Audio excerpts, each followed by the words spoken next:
Это «Актуальное интервью», в студии Петр Васильев. Здравствуйте. Лесной фонд – природно-хозяйственный объект федеральной собственности, подлежит охране и восстановлению в случае различных природных катаклизмов, в том числе пожаров. О лесопожарной обстановке у нас в республике поговорим сегодня. Наш гость в студии Виталий Комарницкий, заместитель руководителя Департамента охраны, защиты и воспроизводства лесов Министерства экологии, природопользования и лесного хозяйства Республики Саха-Якутия. Виталий Витальевич, здравствуйте. Здравствуйте. Я предлагаю для начала поговорить о том, как стартовал пожарно-опасный сезон в этом году. Нынче в республике, как ни странно, у нас пожароопасный сезон стартовал довольно-таки рано. Уже 6 мая указом главы был введен пожароопасный сезон. Первые лесные пожары уже были зарегистрированы 7 мая на территории Амгинского района.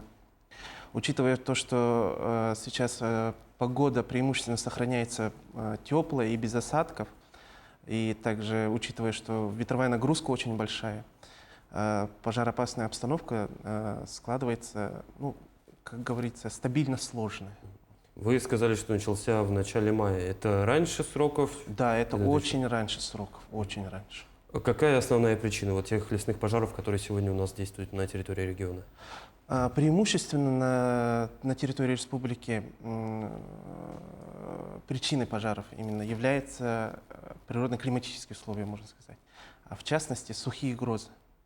Именно сухие грозы. Осадки, как правило, как вам сказать, сухие грозы возникают именно преимущественно нет, не сухие грозы. Вообще, смотрите, синоптики говорят, что такого понятия «сухая гроза», вот именно с точки зрения синоптиков, его не существует. Гроза, она всегда с осадками, просто их, возможно, максимально минимальное количество, и просто оно не зафиксировано. Я хотел сказать, что да, осадков очень мало, но из-за гроз, именно когда эти грозы возникают в лесных насаждениях, где очень много сухостоя, возникают вот эти стихийные пожары. Но также не стоит исключать и пожары, именно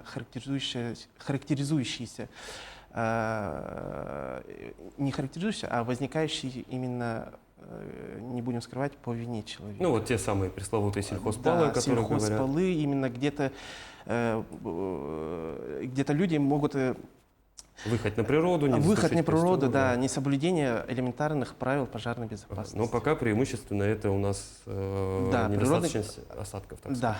Да. А если говорить о том, как ведется наблюдение, я понимаю, что ведется активный мониторинг сразу 3 различными способами. Да. Что следит за лесными пожарами в республике? На ежедневной основе на территории республики проводится авиамониторинг. Это при поддержке нашей, так сказать, государственного бюджетного учреждения Якутской базы авиаохраны лесов, также космомониторинг и, соответственно, визуальный. Это непосредственно, когда лесничий, либо сотрудник лесопожарных формирований уже на глаз регистрирует той или иной пожар. Суммируя, с космоса, с воздуха и с земли следим. Да. А вот если говорить о наблюдении с космоса, что он дает? Мы же следим с самолета. С космоса он дает, если мы осуществляем мониторинг с помощью самолета, мы как бы ограничиваем себя именно в зоне видимости, в то время как космомониторинг охватывает территорию республики полностью. Но регистрация именно через космомониторинг обязательно требует повторной проверки, именно удостоверенности, что действительно, да, с космоса мы видим термоточку, а визуально нужно либо авиамониторингом, либо, как вам сказать, наземным путем подтвердить это. Убедиться. Да, убедиться. Виталий Витальевич, алгоритм действий при обнаружении лесного пожара, какие меры проводятся? Во-первых, это, конечно, регистрация пожара, его территориальное расположение, район, квартал, выдел, лесничество, площадь на момент обнаружения. И, соответственно, оперативные как можно скорее, чтобы не дать огню охватить больше территорий, не дать разрастись, так сказать, принять какие-то оперативные решения по его скорейшей локализации и последующей ликвидации. Если мы сегодня говорим о ликвидации, сколько уже очагов ликвидировано с начала пожароопасного сезона? На текущий момент с начала пожароопасного сезона по оперативной информации у нас ликвидировано порядка 470 лесных пожаров. Это, опять же, если брать в разрезе с прошлым годом, больше-меньше? Если брать в разрезе с прошлым годом, то это больше. выше. Ну, это же значит о том, что эффективнее работаем. Ну да, конечно. Не может не радовать. Да. А кто задействован в тушении лесных пожаров? Вот там очень сложная система, потому что, по-моему, сразу 3 ведомства занимаются тушением лесных пожаров, но у них у всех ограничены, так скажем, ареалы действия. Да, я бы даже сказал, не 3, а даже больше. Во-первых, это, конечно же, специализированное лесопожарное формирование из числа ГАУ «Якут Лесресурс» и ГБУ «Авиалесоохрана». Также задействованы Главное управление МЧС по Республике Саха-Якутия. Львиную долю именно из числа добровольцев вкладывают именно роль в тушении пожаров. Это местное население, которое привлекаются в рамках тушения. Также силы и средства привлекаются из числа арендаторов и промышленных предприятий.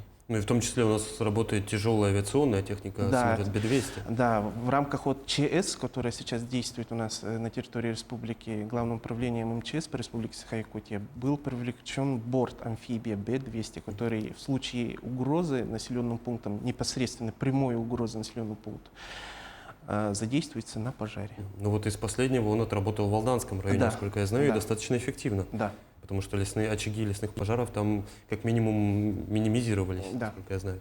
А если говорить о региональном маневрировании, сколько человек нам прибыло в республику и самое главное откуда? Мгм. В рамках межрегионального маневрирования, это то есть силы, которые были привлечены с других субъектов, на сегодняшний момент привлечено порядка 582 человек из числа парашютистов, десантников пожарной службы. А конкретно, если говорить с каких субъектов, то это Иркутская область, Республика Бурятия, Еврейская автономная область, Приморский край, также Приморский край. Ну, в общем, дальневосточники, которые Да, знают, дальневосточники, как у да. нас выглядит лес и как Да. его тушить, самое главное. Есть еще, я знаю, люди из Архангельской области сюда Да, прилетали. все правильно. А как их так далеко занесло, или у них программа маневрирования так и работает? Ну, именно по правилам, которым устанавливается Федеральным агентством лесного хозяйства, когда у нас пожары возникают, и не то, что пожары возникают, а складывается сложная лесопожарная обстановка в рамках мер экстренного реагирования и в рамках мер межрегионального маневрирования, неважно, дальний субъект, западная часть, центральная часть, они привлекаются в тот субъект, где пожароопасная обстановка очень сложная. Ну, главное, что люди все опытные. Да. Если говорить еще о режимах чрезвычайной ситуации, и вот они есть у нас регионального, федерального характера. Да. Федерального характера действует на всей территории республики. Чрезвычайной ситуации в ряде районов, насколько я понимаю. Да. В каких районах действует режим чрезвычайной ситуации? На текущий момент режим ЧС у нас действует в 6 районах. Это Верхневилюйск, Нерюнгри, Усьмая, Тампонская и Алёкма. То есть там наиболее сложная ситуация, Да. я так понимаю, с лесными пожарами. Да. А как определяется введение режима ЧС именно регионального характера? Регионального характера, если на территории субъекта,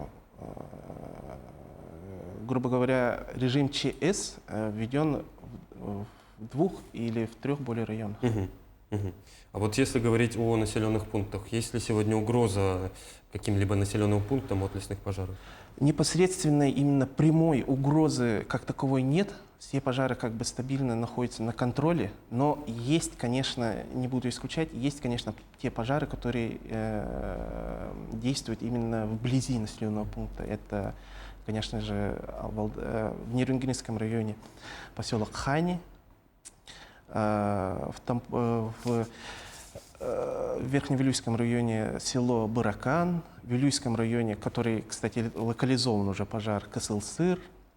Ну и помимо Нерюнгринского, самый, как вам сказать, ближайший пожар, который действует рядом с населенным пунктом, это Ленское, село Трукта. То есть здесь уже на помощь вступает МЧС России? Да.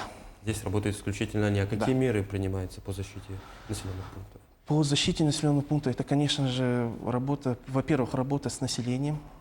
Это психологическая поддержка, профилактическая поддержка, информирование населения, как себя вести в режиме задымленности, в режиме повышенной опасности, когда пожар непосредственно действует рядом с населением, и в случае необходимости оперативной ее эвакуации. Виталий Витальевич, насколько я понимаю, и после завершения пожароопасного сезона начинается большая работа по подсчету ущерба, насколько я понимаю. Да. Вот как эта работа ведется? Как вам сказать? Все лесные пожары, во-первых, регистрируются. На все лесные пожары у нас составляются акты выполненных работ, сколько территорий прогорело, сколько лесного фонда было охвачено огнем. В соответствии, на основании этих данных как бы суммируется и составляется единый акт, который показывает, сколько убытков лесные пожары принесли субъекту.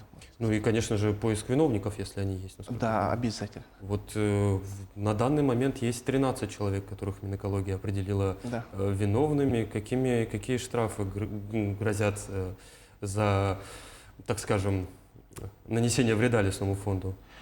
За нанесение вреда лесному фонду предусмотрены штрафные санкции в размере, там не варьируется. Там варьируется от индивидуального предпринимателя до юрлица. Да. Давайте поговорим Есть- о частном лице, Ага. лице обычный гражданин. Опять же, там зависит от тяжести именно степени вины, Мгм. насколько огонь охватил площадь. И если грубо говоря, то в цифрах, то от 50 до миллиона. До миллиона До рублей. миллиона. Ну, сумма весомая, я думаю, это Да. станет хорошим уроком все-таки, если это удастся доказать, если человек действительно Да. стал виновником. Виталий Витальевич, в заключение хочу спросить, все-таки какие меры сегодня могут минимизировать число лесных пожаров на территории республики? На территории республики, если говорить про рукотворные пожары, конечно, это профилактические мероприятия, активное информирование населения о соблюдении правил пожарной безопасности, активное проведение рейдов с целью установления виновников. Что касательно пожаров, которые носят именно стихийный характер, именно возникающий вследствие природно-климатических явлений, это, конечно, оперативность их обнаружения и своевременное направление туда сил и средств для их тушения. Ну что ж, очень хочется, чтобы статистика из года в год только, так скажем, улучшалась, лесных пожаров на территории республики становилось меньше. Виталий Витальевич, спасибо, что пришли к нам в студию, ответили Спасибо. на наши вопросы. Спасибо. Это было актуальное интервью. До встречи.